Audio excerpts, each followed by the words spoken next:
Welcome, Earth citizens, representatives from all around the body of Mother Earth on this important day. Wow, we really have a time of upheaval, don't we? A time of ferment, a time, some would say, of chaos.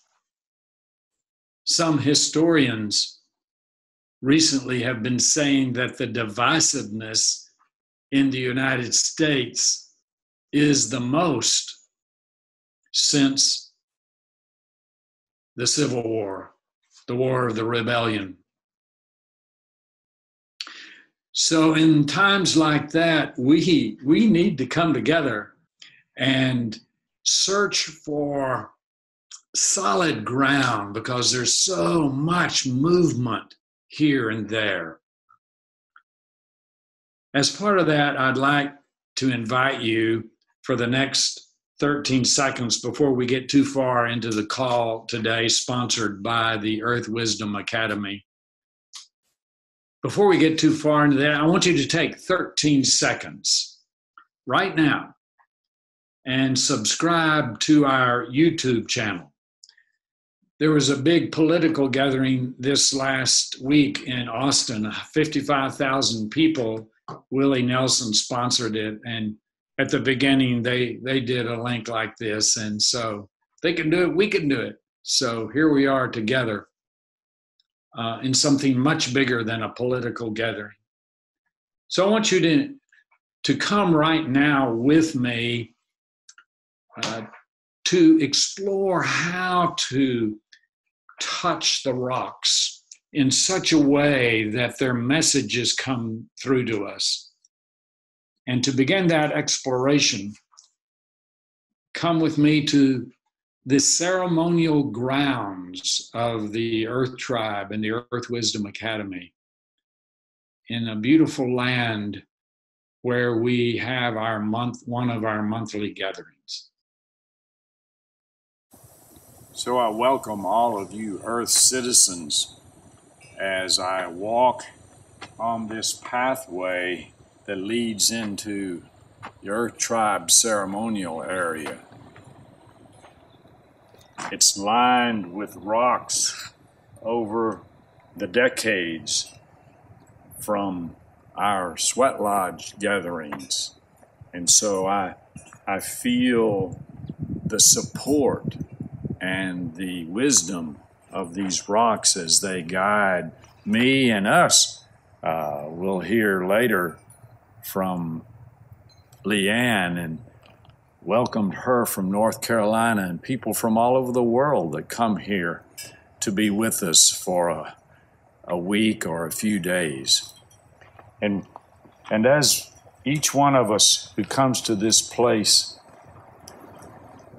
this sacred place, the first thing we do is to make contact with this mother rock here. And this mother rock has sounds in it.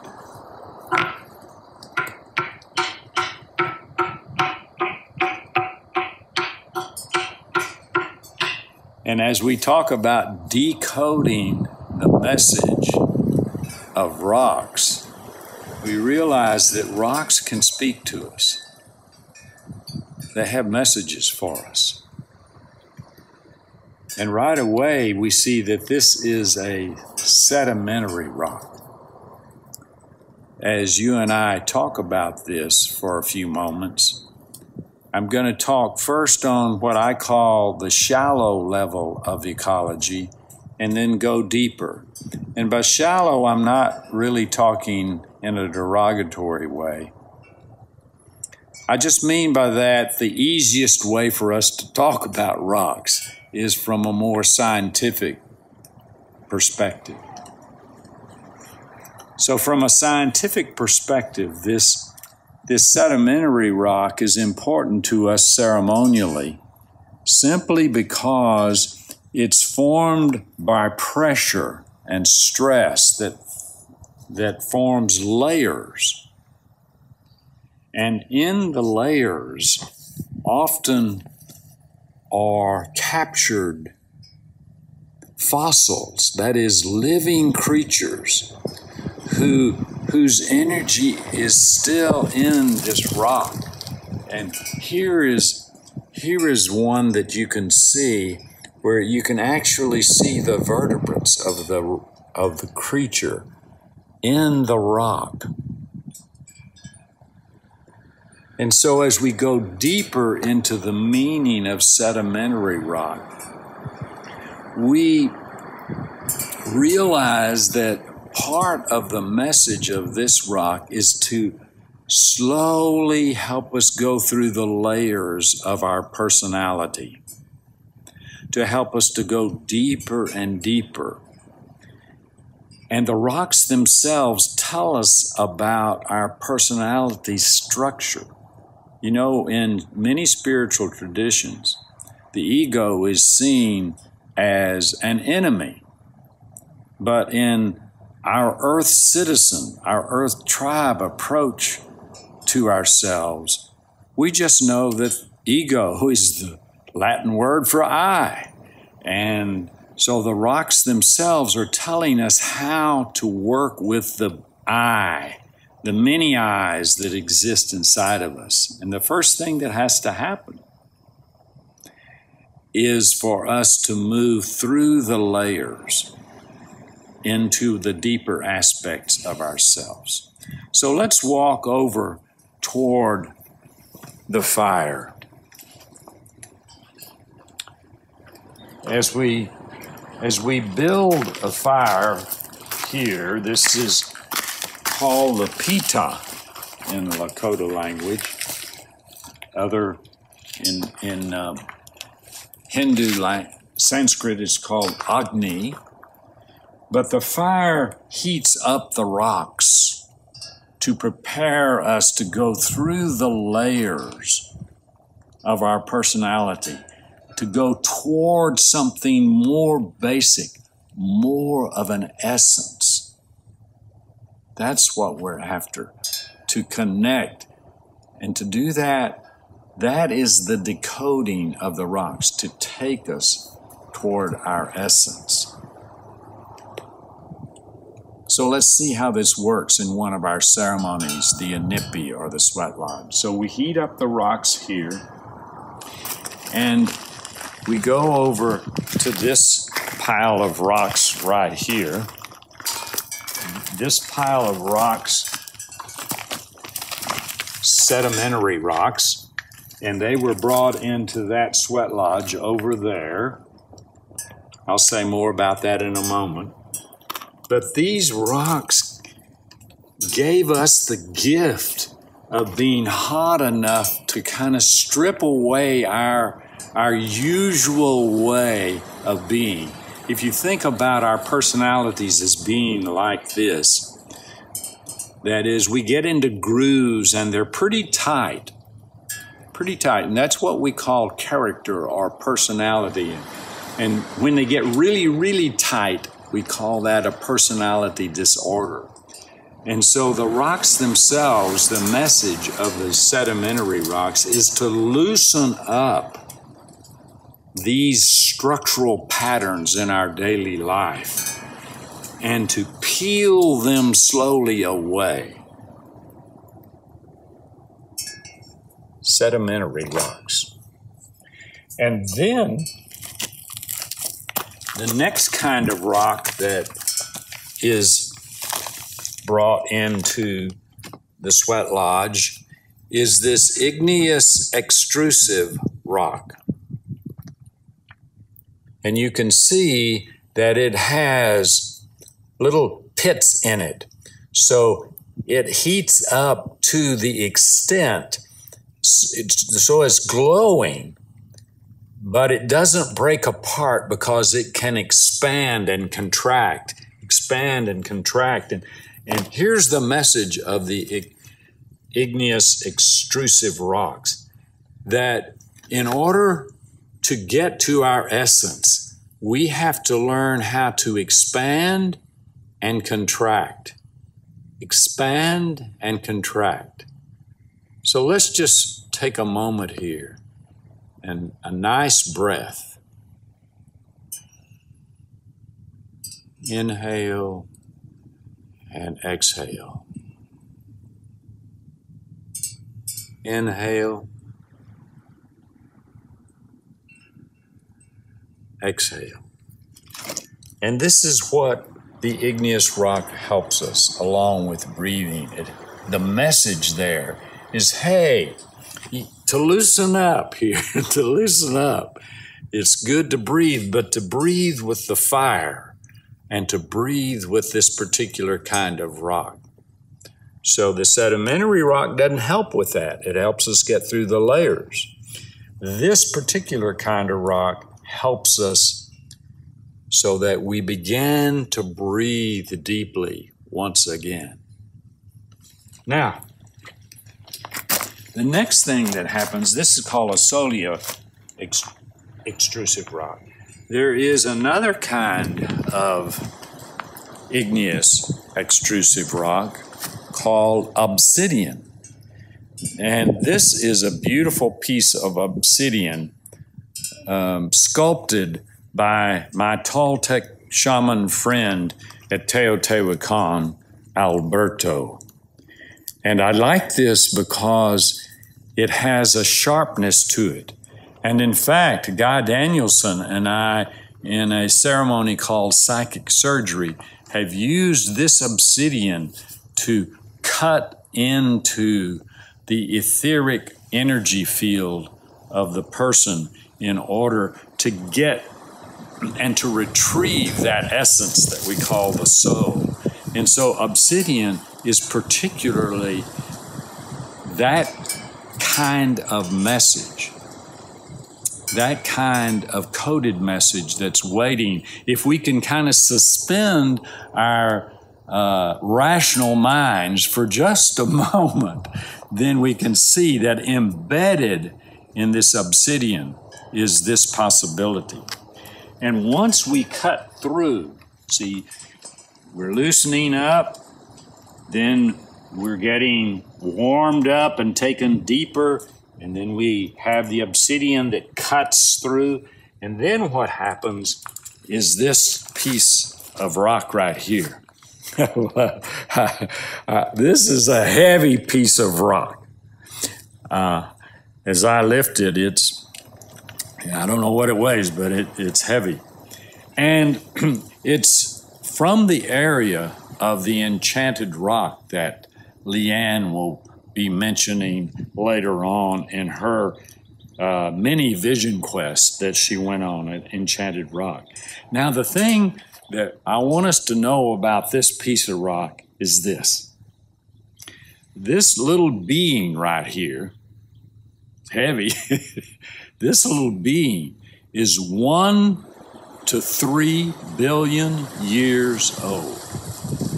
So what I hold in my hand here is light, photons, 1 to 3 billion years old.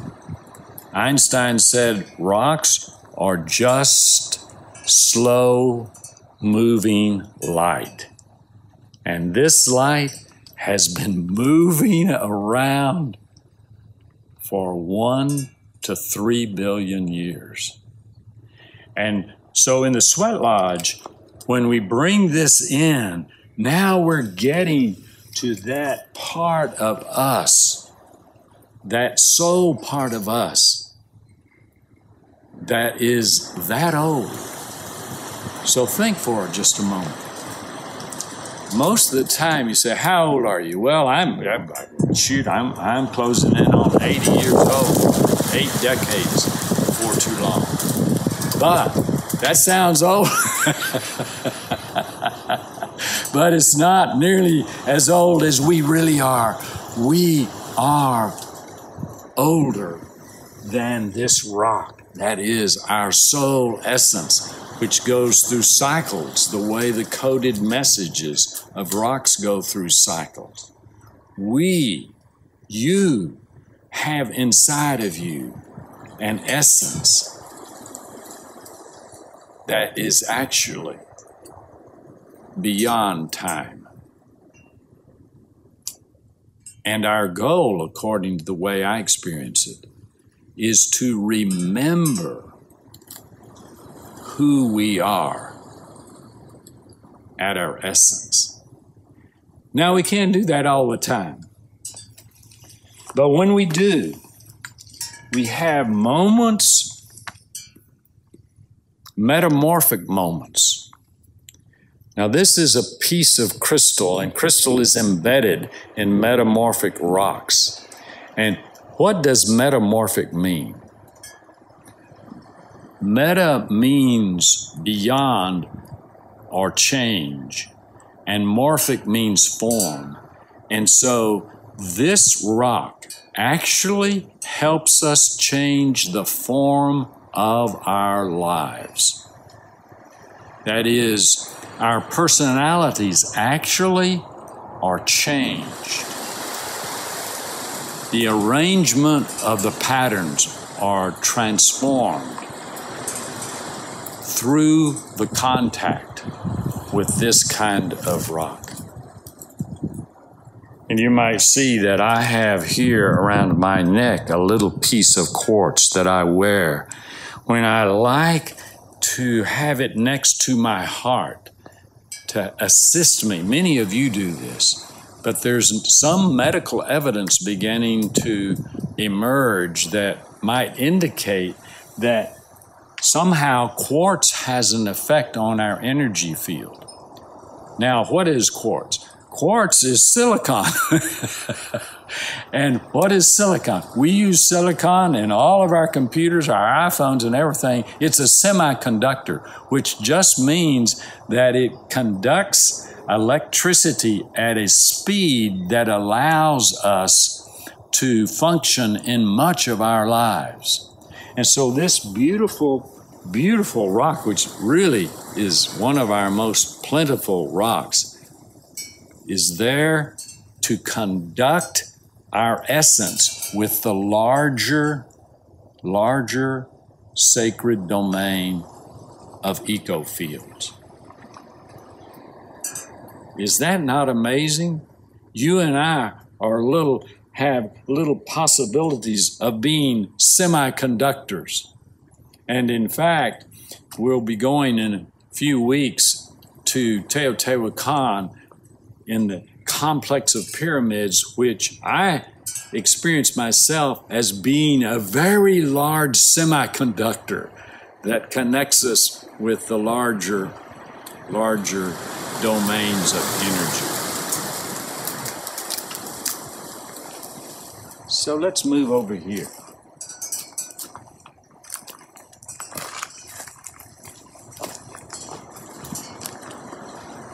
What you see here is an Earth Tribe sweat lodge that we designed so it's portable and we can move it and we can take it to places in severe drought. So we don't have to cut down any trees in order to make the sweat lodge. And we take the rocks I just described and we put them in the center of the sweat lodge, and you can see there's water there because we got a nice rain last night. And that is called the sipapu, or the opening into the deep domain. And you remember I was just talking about that igneous intrusive rock called granite from Enchanted Rock, and it comes from 7 miles deep in the earth. Think about that for a second. 7 miles deep. So what we're after today in this gathering of Earth citizens is to take us deep, deep, deep into our essence so we can be refreshed. Someone said the other day, I want to go a mile wide, and the Earth citizens want to go a mile deep.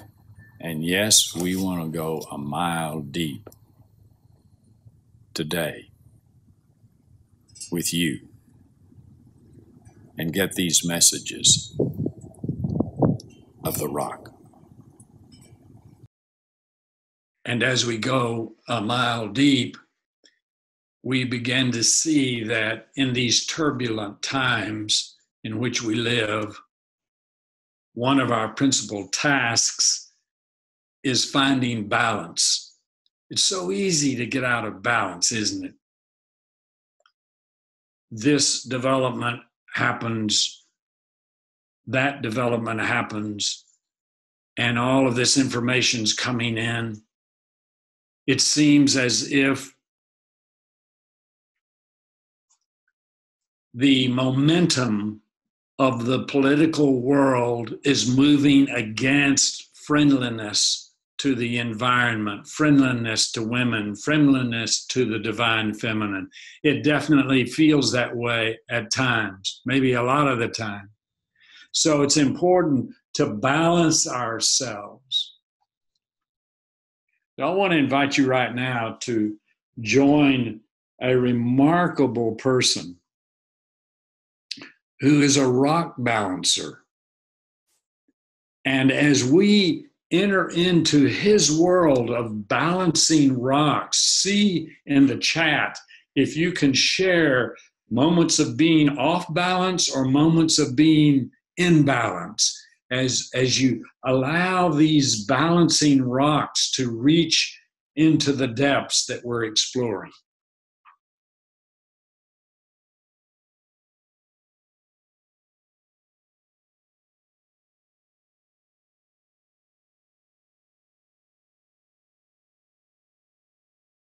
Wow, what an experience being with Michael. And Michael was going to be with us today. He may be with us online. I'll take a look and see. What I want to say is how deeply that touches me. Not that I can balance those rocks myself, or at least I've tried a little bit, and it's really a challenge. But what I take away from that is the balancing of what he was calling the perfectionist and the willingness to make mistakes. This is really crucial as we work closer and closer to the heart of nature. Of course, we're all in nature all the time. But what we're talking about is decoding the messages of the rocks to take us into the heart of nature where she can shape us. See, Michael began by shaping the rocks, but then the rocks, as you notice, began to shape him. And this is really important. Well, we just went through, in this hemisphere, a massive rebalancing that weather forecasters called Hurricane Florence. And in that rebalancing, you notice how in the weather reporting and in the news reporting, Florence was called a monster, an adversary, a foe, and all of that encourages us to be at war with the very rebalancing that we need. Not that it's pleasant, not that we can ignore the tragedy in the rebalancing. But what we're after as we get into the depths of the rocks is how they and the community we have here together as Earth citizens, how this can see us through the ups and downs, the collapsing of the rocks, the bringing about of balance in massive climate change. So journey with me to Leanne Smith and her eco field in North Carolina, where she just returned from an Earth Tribe immersion to be in the vortex, in a way, the passing vortex of a hurricane called Florence. But is that the real name? Well, now in our experience of decoding rocks, we are coming to a conversation with Leanne, who is in North Carolina, just at the tail end of the storm with Florence. So, Dan, bring Leanne into our conversation. Oh, hi, Will. Hi, everyone. Yeah, I'm Leanne from North Carolina. I came to Texas to do an immersion as preparation for my Vision Quest.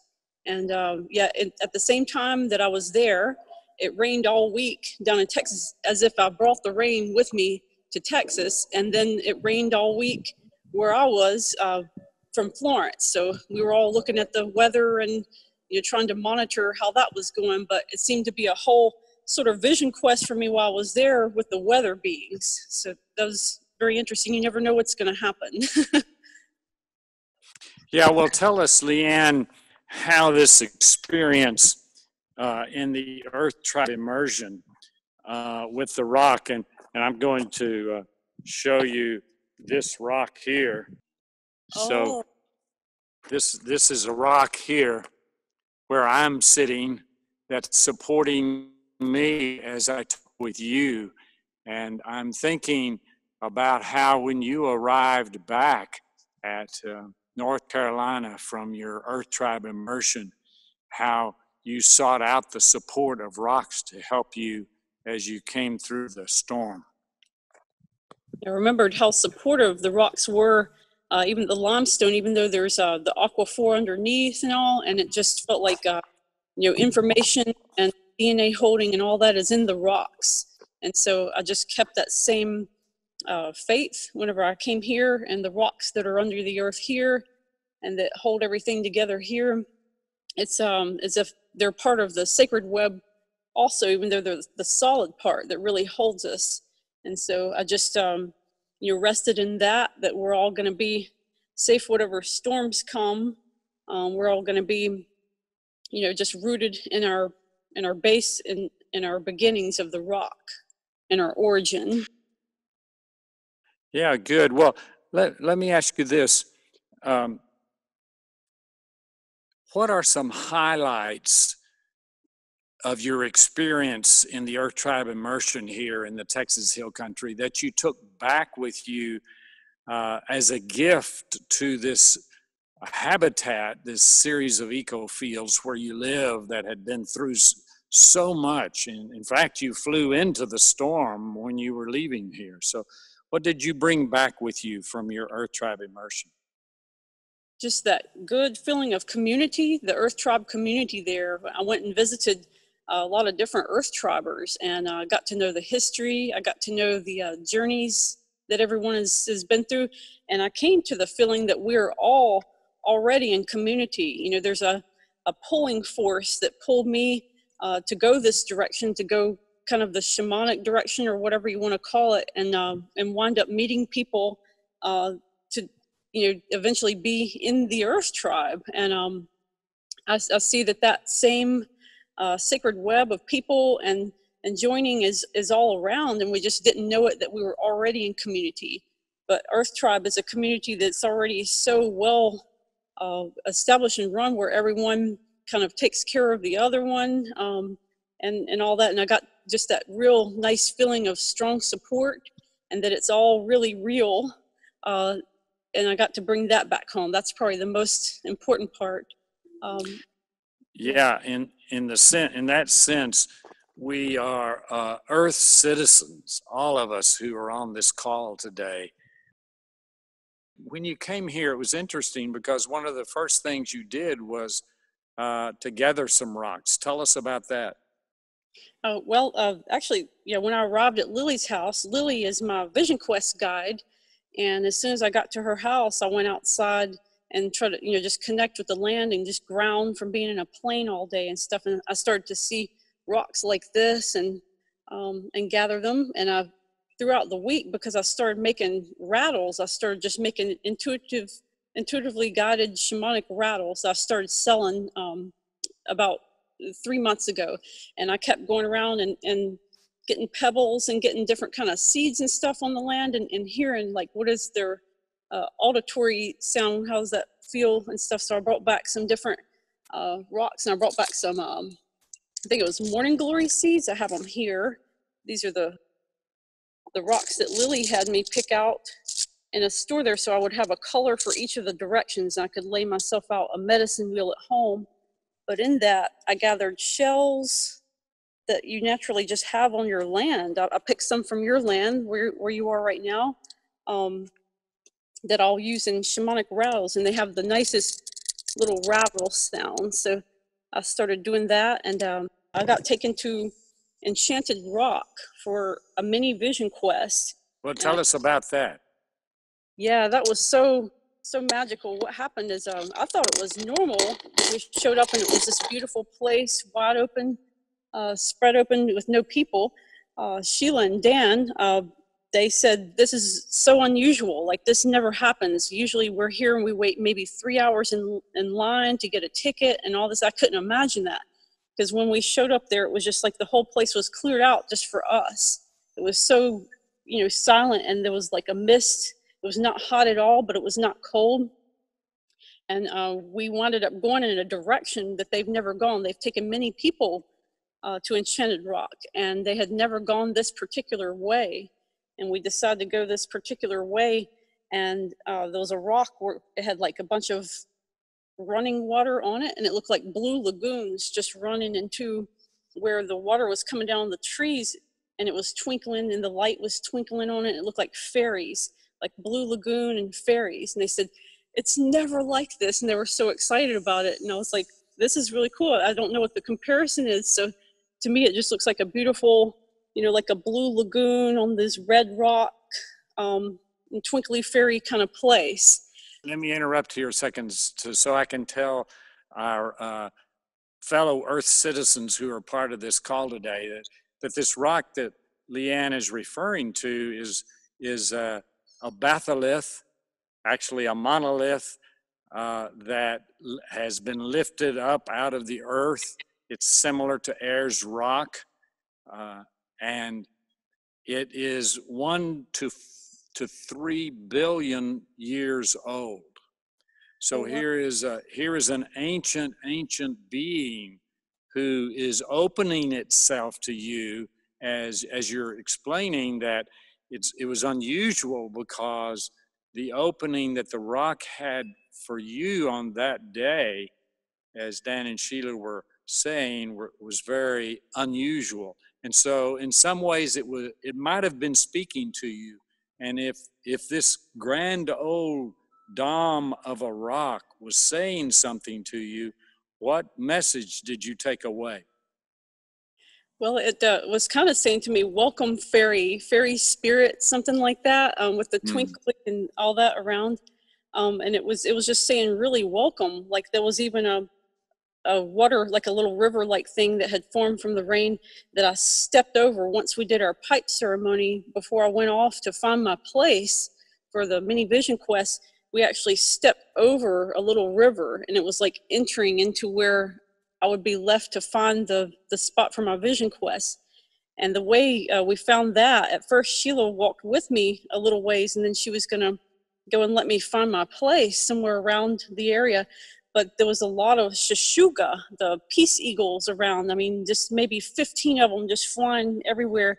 And I felt to go in that direction. It was a direction toward the big red rock, but I felt like I should go behind it somewhere. There was a crack in the rock that you could just see through, and it was almost like it was just pointing the direction for me to go that way, like behind it. So somewhere behind it, up on a hill, is where I chose to do my vision quest. And the shashuga was around me the whole time, because I think they must have a nest around there or something. But that was really special. It was a connection between the air, the winged beings, and the rock, sort of working together. Okay, so I want to invite you at this moment. You may not even have thought about this, but there you are, connecting deeply with this at least 1 billion year old rock. And meanwhile, there's this huge storm that is coming on the land that you love back in North Carolina. So look inside and see, was there a message to you from the rock about you and your relationship to your home? It's kind of like it set me in a place where I could really open in a way where there was no panic about what was going on at home, and no worries, just with a solid trust from the way the Shishuga are looking above and flying and seeing the things from below, and seeing it, but not judging it in any kind of way. Just it's friends with it all. It's like at one with it all, and for me to be able to see it in that way at home. And I believe that was the way that I was able to connect with the weather being that was going on at home and ask her for grace. And I even had a different name for her that came up. It was a Hara, like Harrah.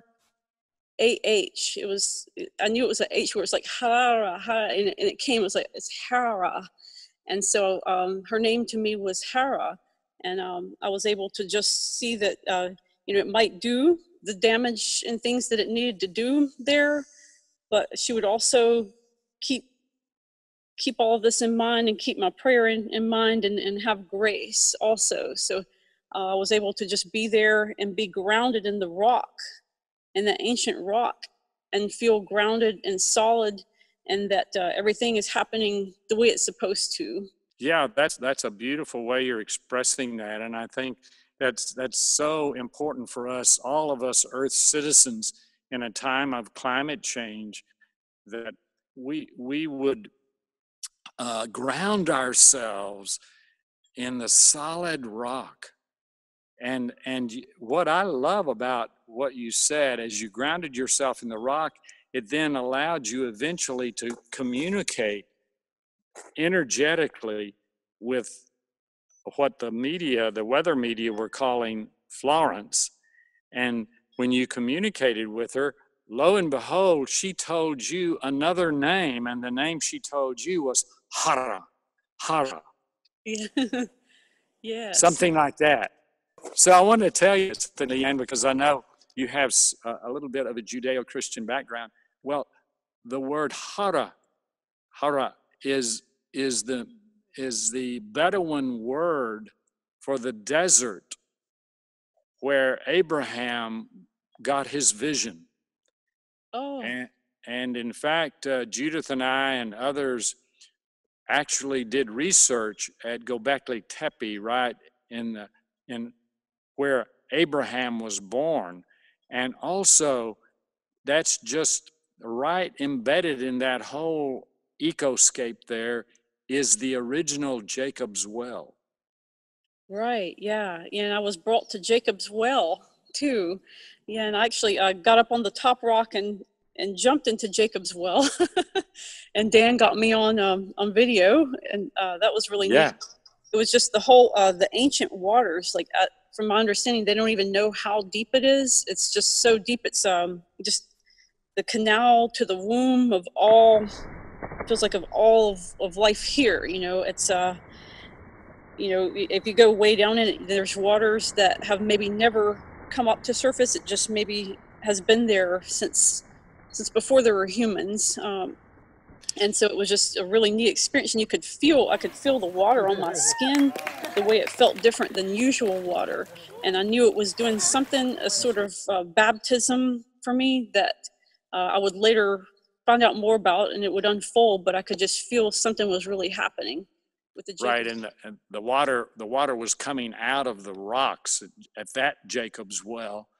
And then there's the other Jacob's Well that is in Turkey, that is where Abraham was born, and that Jacob's Well is connected to your Jacob's Well.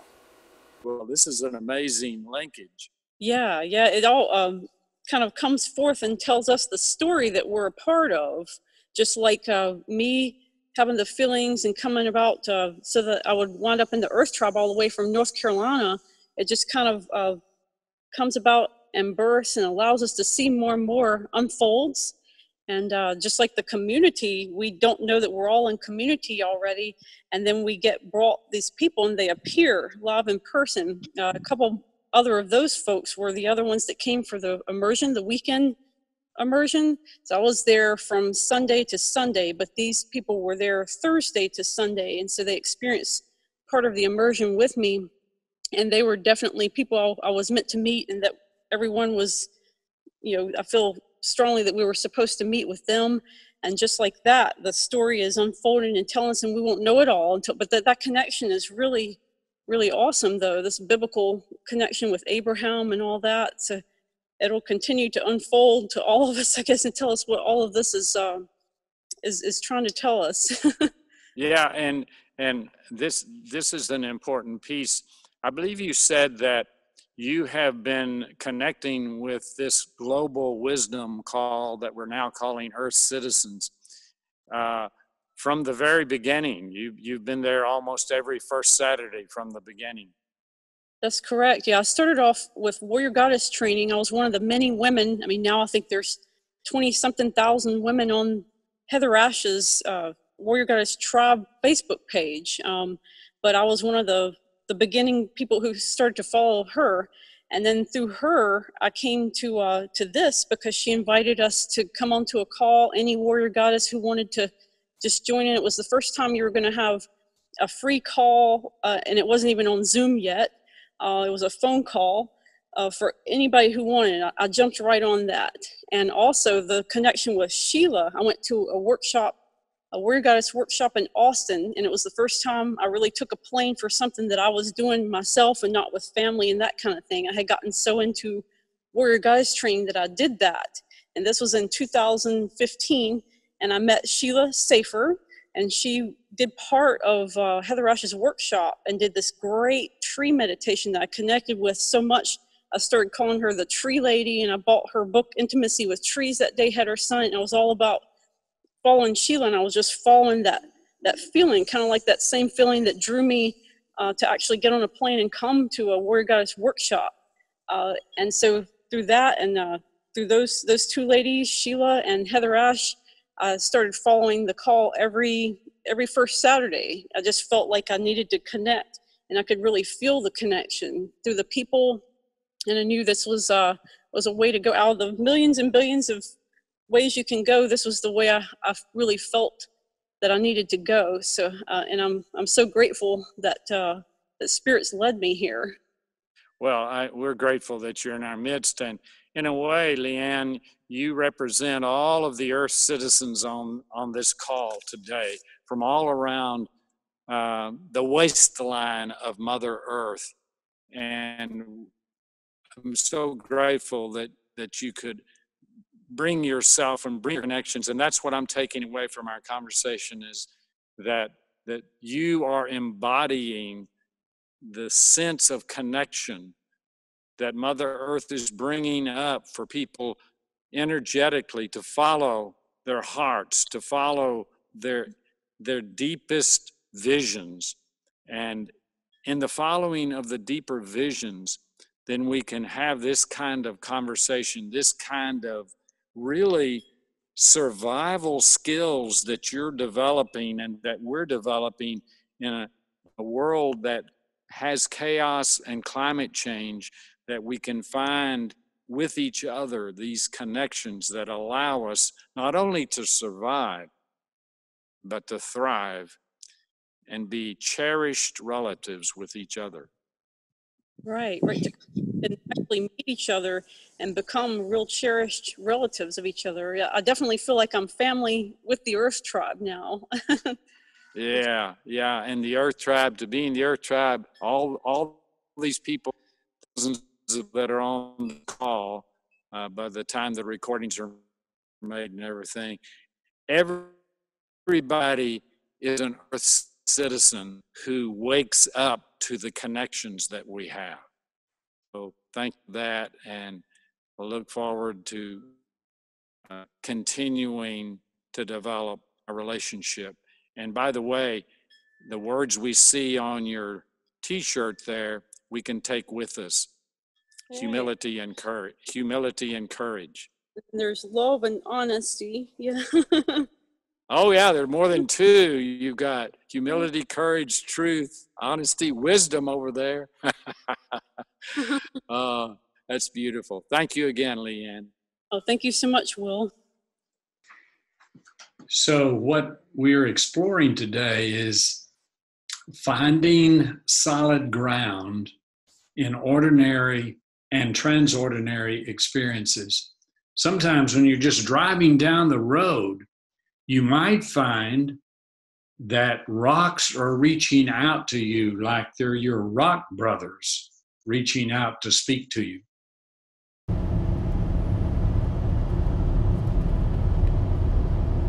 Here we are in the Texas Hill Country, driving just west of Austin. Several years ago, I was preparing for my first vision quest and was driving on a road just like this, mostly paying attention to traffic and driving. I came to a place along the highway that was cut into a hill, creating these rock bookends on both sides of the road. Unexpectedly, I hear a message that seemed to be coming from the rocks. The message was, "The wisdom of the universe is held by the rocks." Now, this message was clear and undeniable. Months later, as part of my vision quest, the Earth Tribe elders gave me the name Rock Brother. Rock brother, rock sister. That's really what we're seeking to explore today, is our affinity with the infinity that comes to us through these rocks. And that takes us really to a poetic expression that came through and comes through one of our poets, Carol Flake Chapman. This poem was inspired by a Maori shaman who told me that his ancestors, when they were threatened by the colonizers who came in to appropriate their land and their culture, they went and they told their stories to the rocks so that the rocks would keep their stories safe. So this is called Written in Stone. Did you know that some stones can talk? Well, in a rock-like way, they have stories to tell. And if they had tongues, they would speak. So they tell their stories only to those who lean in close and listen to the eons that whisper and then roar like the sea in a shell. They might tell of the time a warrior confessed his secrets, asking for strength or love.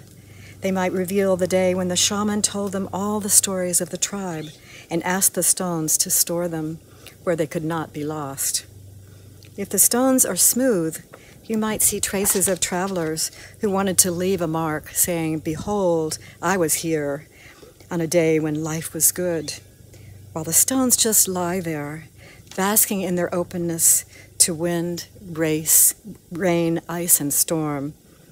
Their words are not those scrawled in lipstick or felt-tip pen by young lovers or preening teens, naming names in order to possess or lay claim to something weighty, something solid to cling to, something that will last longer than just a whim to be remembered. What they told me the other day was that they can't move unless the earth itself moves, but that they are made of elements that they share with the stars. And so they don't have to go far to find their way into our knowing. They are ever so close, waiting. Yes, waiting for us, Carol, to open ourselves to connecting. And as we transcend thinking about rocks as inert objects and begin to see that everything in the universe has an interior as well as an exterior, then we're on our way to the wisdom that's inherent there. I want to turn now, before we finish, to some of the comments in the chat. Jerry Patchett has a comment to make. He points out to us that Hera, wife of Zeus and queen of the ancient Greek gods, represented the ideal woman and was goddess of marriage and the family. really, in some ways, the goddess of intimacy. And Jerry, thank you for that comment. Jerry was a primary person in helping the Native American church find its way through the legal system of the United States. And then I note that Jennifer Sundin made a comment that she had surgery on her foot and can't walk with both feet. And in some ways, this represents to Jennifer that on a global scale, we have lost our footing. It's a kind of shakedown, an earthquake, shaking things up. And she notes that we need to remember that rocks are slow moving energy. And as these hard times unfold, we realize, hey, what Regina says, people say if you have rocks in your head, they might be actually complimenting you. Oh, good. Good. Just a couple of more comments. We're noting that Mark Weiler swims deep and dives deep into Jacob's well and floats to the surface, and he moves toward the light, from down in the womb of the rock that holds the water. And as you swim up, you swim toward the light. And a moment ago, I invited some of you to notice that there was a shimmering light coming out of one of the rocks near the sweat lodge. So J.J. Morales remarks that Leanne had many, many, many choices, millions and billions of paths that you can take. And she notes that she's glad that Leanne took a path that took her into this great circle. So thank you so much for being with us today and really helping us with an experiment. As you can tell, on this Earth Citizens online gathering, we in the Earth Wisdom Academy are experimenting with how, for all of us who gather, to encounter each other and the sacred web on a felt level. And then after we connect through deep feeling, we can reflect. It's not easy. And maybe you'll have some ideas that you'll send to us that we can incorporate into our monthly gathering.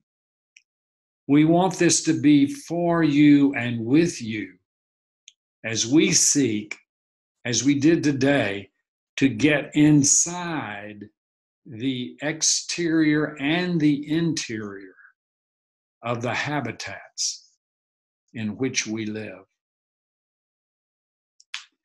Now, as we conclude our time today, I want us to experience the joy and the connection and the singing of Judith Yost and her grandson, Will Turner.